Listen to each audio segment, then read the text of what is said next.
Hello, thank you for being part of my presentation with the World Down Syndrome Congress 2021, hosted by Dubai and the United Arab Emirates.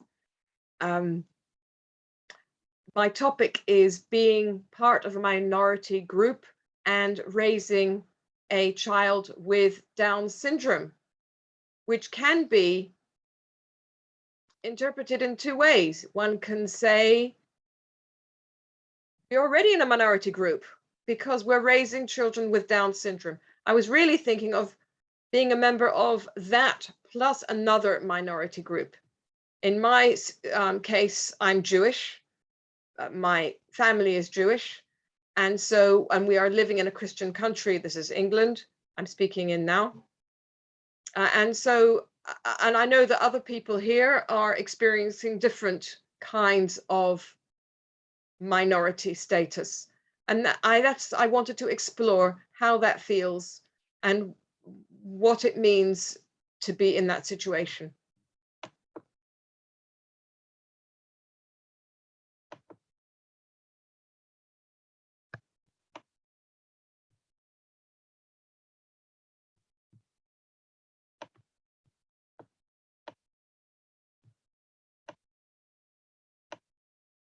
So here we go.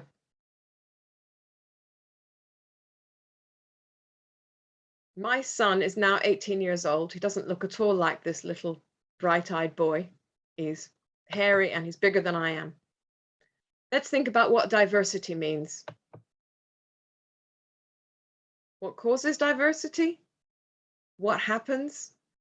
How do we differ from each other?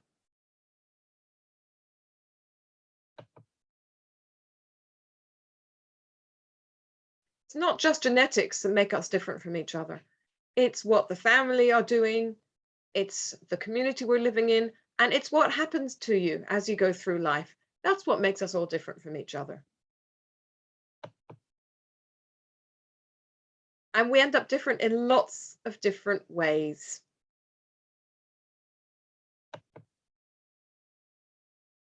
I want to talk about opportunities. We all want opportunity for our loved ones and for ourselves. These are the things I'm thinking of: to be healthy, to be safe, to have someone who loves you, to love someone else, to be able to pursue your hobbies, and to be able to make a contribution. Every one of us wants to do that. And of course, Down syndrome isn't the only thing that makes someone special. There's lots of other things. We're all individual because of all the different things that make us up. And so that's what I wanted us to think about for a second. What makes me special?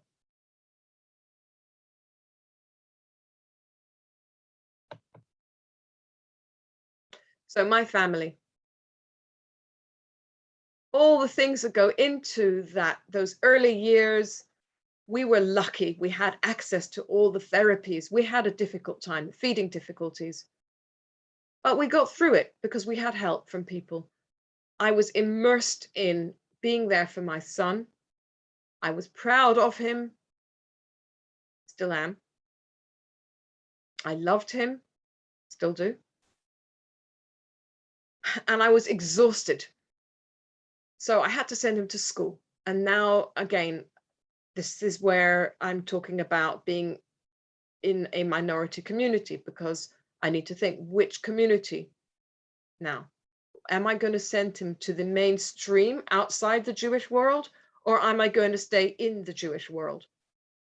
Am I going to go for an English language nursery, which means that he won't have access to his Jewish heritage? Or am I going to go for a Hebrew language nursery, which means he'll have a different language at school from what he has at home, and it will be more difficult for him? Well, we made a choice. We sent it to a Hebrew language nursery with children who were across the spectrum, gifted, typical quirky, and he was just one of those children. And yes, he was different in some ways. He was definitely he was behind the others developmentally, but he was part of that group, and they all gave each other love and respect. And he did learn Hebrew. And he also learned sign. We used Makaton sign to support his language learning in English, especially, and in Hebrew to some extent. Here is a picture of Mika just as he was leaving, him and his parents. This is the ceremony we celebrate, ceremony for saying goodbye to the Jewish Sabbath on Saturday evening. It's a lovely ceremony.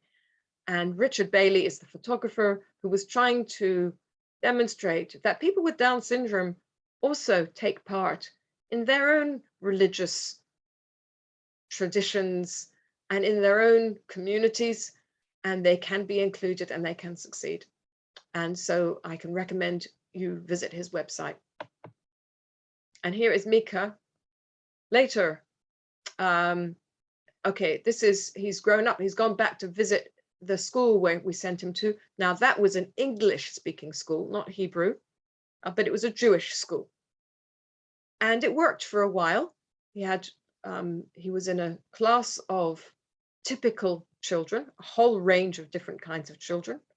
He got on with some, he didn't get on with some. He was just one of the class, but he was behind all the others. And eventually the school just could not manage that anymore. I was angry because I felt that they let him down. And he ended up in a special school, also Jewish.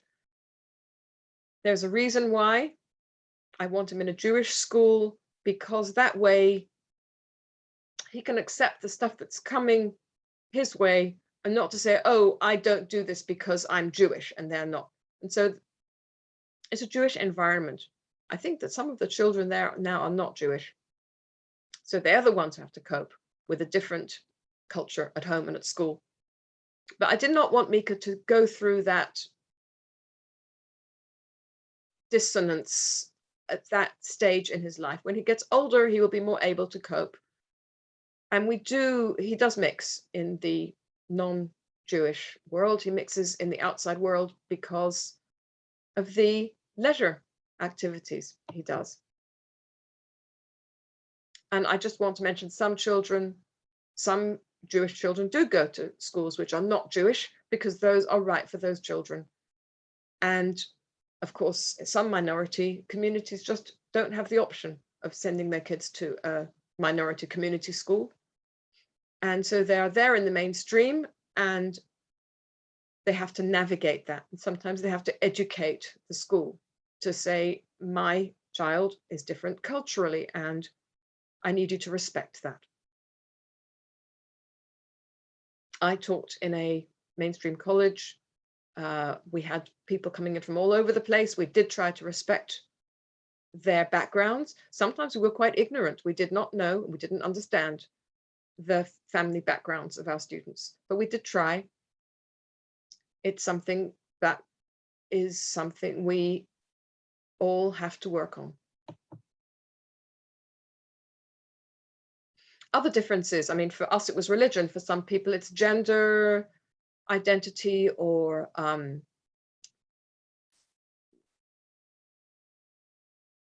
there might be two mums in the family, or there might be two dads in a family. It might be one of the parents uses a wheelchair, or one of the parents is deaf or blind. And so you have to fight that little bit harder to be recognized and to have your child's needs met. And sometimes you might not feel welcome one way or another. And it's one of the things which I'm aware of, that personally we did feel welcome as a minority in our different spaces we're moving in. But it is difficult and it's a challenge sometimes. Here's my little picture just to remind us that every family perhaps has a little difference that we value. That is what makes our family special. People with Down syndrome, the Down syndrome community itself When I raised the subject that I'm doing this project, this workshop about raising a child in a minority community, a lot of parents felt that's enough. We are in a minority community. We suffer discrimination. People with Down syndrome suffer discrimination. We are fighting against that. And here's a picture of my campaign, my contribution to that campaign, that people with Down syndrome are entitled to be here. They have their own contribution to make. I am not a risk. I am a human. And if we think of how we're thinking of bringing a new being into the world, does it matter that the child has Down syndrome? Are we going to screen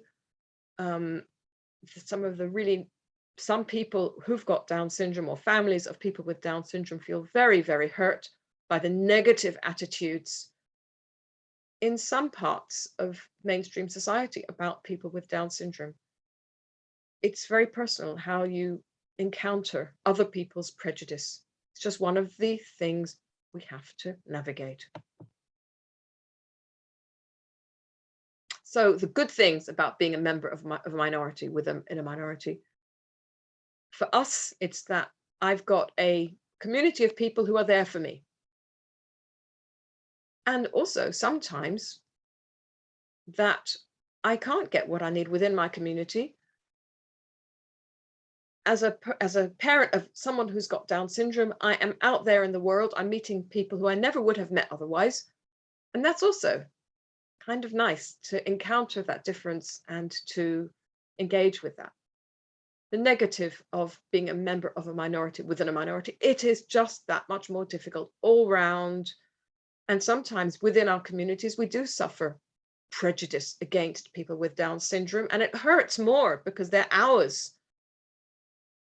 And we have to deal with that. And then the practical business, like the language barriers, the person who said, I'm an English speaker, I'm in Holland, and the speech and language therapist spoke Dutch.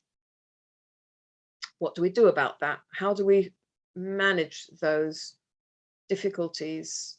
There are ways, there's always solutions, there's always ways. It just gives us an extra challenge. I just wanted a little word here about my son's bar mitzvah, that's coming of age when he turned 13. And I was conscious that I wanted to project an image which is not just smiley, smiley, not just, oh, he's so happy, oh, he's so friendly, oh, he's so loving. But I did want to project the truth of my son. And so this is the photograph that we sent everybody, which is him with his dog, just very focused and very serious, but in a very positive way. He's engaged, he's tuned in to our dog, who was then a puppy, and he's just giving his love in his own way. The Kentish Town City Farm is one of the places which is wonderfully inclusive. They include him as a person. The fact that he's Jewish just means he can't go on Saturday, so he goes on Sundays instead. They need people on Sundays. And as it happens, as a Jew, he's still allowed to clean the pig pen.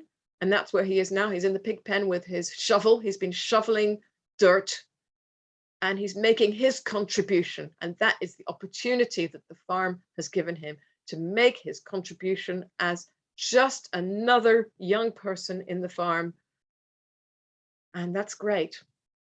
He's a member of two minority groups. He's Jewish and he's got Down syndrome, but he's just one of them. Very happy about that.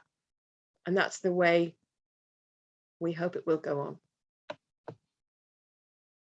Here are my final sources, and I hope you people will have a chance to look at those.